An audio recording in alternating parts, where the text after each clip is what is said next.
Assalamualaikum warahmatullahi wabarakatuh. Perkenalkan, saya Adam Aswar Harnur dari Program Studi Sosiologi Agama, Fakultas Usuluddin Adab dan Dakwah, Institut Agama Islam Negeri Parepare. Jadi pada kesempatan kali ini kita akan membahas terkait salah satu tokoh sosiologi, yaitu Auguste Comte. Yang pertama yaitu biografi Auguste Comte. Auguste Comte adalah seorang filsuf dan sosiolog Prancis yang dikenal sebagai salah satu tokoh sentral dalam sejarah pemikiran sosiologis. Tepatnya yaitu tahun 1798 sampai dengan 1857. Comte dikenal sebagai pendiri aliran pemikiran positivisme yang menekankan pentingnya metode ilmiah dan observasi empiris dalam pengembangan pengetahuan. Pemikiran Comte memengaruhi perkembangan sosiologi modern, terutama melalui konsep-konsep seperti positivisme, fokus pada metode ilmiah dan pahaman terhadap perkembangan masyarakat. Selanjutnya yaitu pemikiran awal Comte. Pemikiran awal Auguste Comte membentuk dasar bagi perkembangan lebih lanjut dari positivisme dan sosiologi. Konsep-konsepnya mengilhami banyak ilmuwan dan pemikir sosial pada masanya, dan warisan pemikirannya masih terus berlanjut hingga saat ini dalam pemahaman kita tentang ilmu pengetahuan dan masyarakat. Di sini ada 2 poin yang mempengaruhi pemikiran awal Comte, yaitu ide-ide awal yang mempengaruhi pemikiran Comte.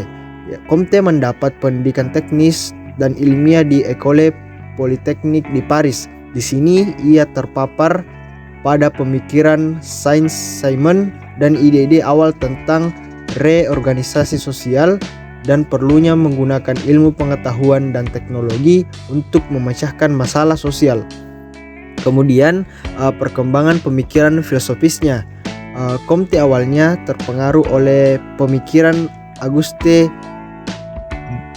Blanqui, seorang filsuf Perancis yang memperkenalkan konsep-konsep tentang kontingensi dan perubahan yang terus-menerus.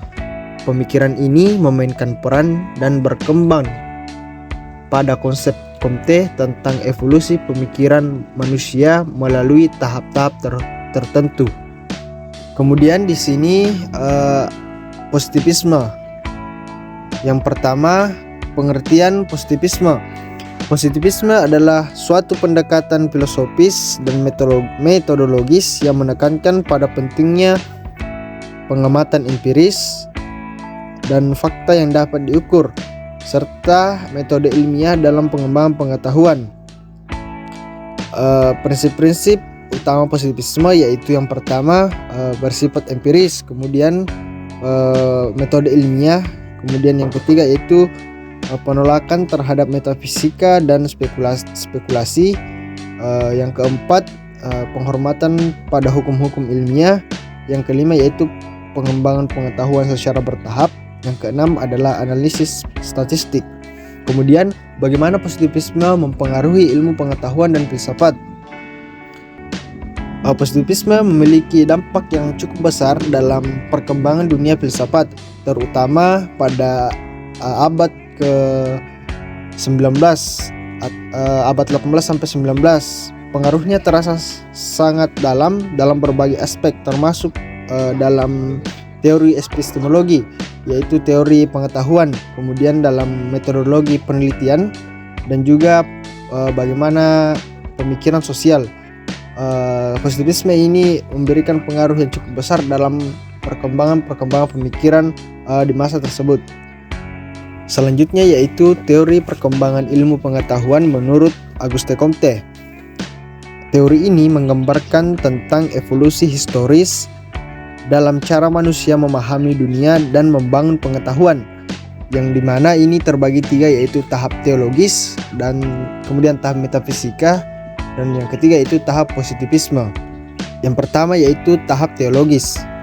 Tahap ini adalah tahap yang menjadi awal manusia menjelaskan fenomena alam dan sosial dengan merujuk pada kekuatan supranatural atau entitas ilahi. Pemikiran manusia pada tahap ini didominasi oleh keyakinan pada dewa-dewa, roh atau kekuatan gaib sebagai penyebab suatu peristiwa atau keadaan sosial. Tahap kedua ini adalah tahap metafisika. Pada tahap ini, manusia mulai menggantikan pemahaman teologisnya pada konsep-konsep abstrak dan entitas konseptual. Penjelasan metafisika mencari penyebab prinsip-prinsip yang tak terlihat baik fenomena alam maupun pada fenomena sosial. Kemudian yang ketiga yaitu tahap positivisme. Tahap ini merupakan tahap tertinggi dalam evolusi pemikiran manusia menurut Comte. Pada tahap ini manusia mengadopsi pendekatan ilmiah dan positif terhadap pemahaman dunia. Penjelasan berbasis pada fakta empiris, observasi, dan metode ilmiah. Konsep-konsep abstrak dan supranatural pada tahap ini ditinggalkan dan pengetahuan berkembang berdasarkan pada pengalaman yang dapat diukur dan juga dapat diobservasi. Artinya tahap-tahap yang seperti teologis dan metafisika mulai ditinggalkan pada keadaan positivisme. Kontribusi terhadap sosiologi. Di sini kita akan membahas terkait hubungan positivisme dengan sosiologi dan bagaimana pemikiran Comte memengaruhi perkembangan sosiologi. Di sini ada 3 poin. Yang pertama yaitu perhatian pada masyarakat dan perubahan sosial. Comte memberikan perhatian khusus pada studi tentang masyarakat dan perubahan sosial. Ia percaya bahwa sosiologi harus mampu membantu hukum-hukum yang mengatur masyarakat dan membimbing pada kemajuan sosial. Kemudian konsep 3 tahapan perkembangan manusia yang diperkenalkan oleh Comte juga memengaruhi perkembangan pemahaman terhadap evolusi masyarakat. Kemudian yang kedua yaitu pentingnya observasi dan statistik. Comte di sini mendorong penggunaan data empiris, pengamatan dan analisis statistik dalam penelitian sosiologi.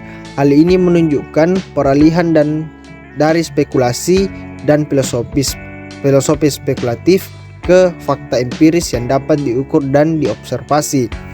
Kontribusi ini memberikan landasan bagi perkembangan metodologi sosiologi yang terfokus pada pengumpulan data empiris dan analisis statistik untuk mendukung temuan atau hasil penelitian. Comte membentuk landasan positivisme sebagai pendekatan ilmiah yang menekankan observasi empiris dan metode ilmiah dalam memahami dunia. Dalam karyanya yaitu Cours de philosophie positive, Comte menggarisbawahi pentingnya berpaling dari spekulasi metafisika dan teologi ke pendekatan positif berbasis pada fakta empiris dan hukum-hukum yang dapat diobservasi. Berikut adalah karya-karya Auguste Comte. Auguste Comte sebagai seorang filsuf dan sosiolog menyumbang beberapa karya penting yang membentuk dasar pemikiran positivisme dan sosiologi. Beberapa karyanya termasuk di sini saya mengambil 3 contoh saja dari karya-karya beliau, di mana masih banyak lagi karya-karya dari Auguste Comte, tapi di sini saya cuma mengambil 3, yaitu yang pertama Cours de philosophie positive, di mana karya ini ditulis pada tahun 1830 sampai 1842. Karya ini adalah magnum opus Comte yang terdiri dari 6 volume yang diterbitkan selama 12 tahun. Dalam karya ini, Comte merinci dan mengembangkan konsep-konsep positivis termasuk dalam perkembangan pemikiran manusia, klasifikasi ilmu pengetahuan, dan peran sosiologi sebagai ilmu pengetahuan konkret. Yang kedua yaitu Kritisme Positiviste. Dalam karya ini terdapat ringkasan pemikiran positivisme Comte yang ditunjukkan kepada para pembaca yang lebih luas.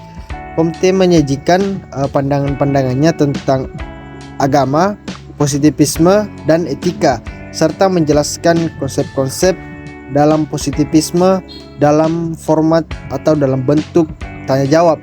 Kemudian karya yang ketiga yaitu A General View of Positivism. Karya ini adalah terjemahan dalam bahasa Inggris yaitu Discourse Ensemble du Positivisme, dan memberikan gambar umum positivisme kepada pembaca yang berbahasa Inggris.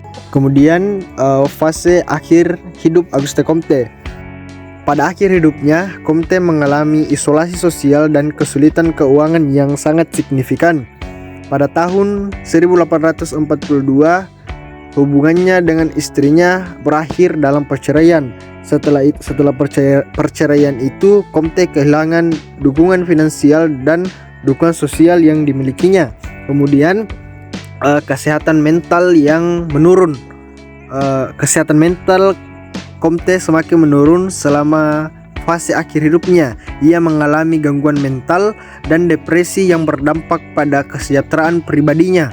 Kondisi kesehatannya yang memburuk mempengaruhi produktivitasnya dan hubungannya dengan orang lain. Kemudian Auguste Comte meninggal dunia pada 5 September 1857 di Paris, Prancis, dalam usia 59 tahun. Kesimpulan, pemikiran Auguste Comte terletak pada dampaknya yang mendalam terhadap cara kita memahami ilmu pengetahuan, filsafat, dan masyarakat. Kontribusinya terus memberikan inspirasi dan motivasi pembahasan dalam berbagai bidang ilmu pengetahuan dan humaniora hingga saat ini. Baik, itulah dia tadi penjelasan singkat terkait salah satu tokoh sosiologi yang sudah kita bahas bersama-sama tadi, yaitu Auguste Comte yang juga dikenal sebagai Bapak Sosiologi. Saya mengucapkan terima kasih dan permohonan maaf yang sebesar-besarnya apabila terdapat kesalahan. Saya pamit undur diri. Assalamualaikum warahmatullahi wabarakatuh.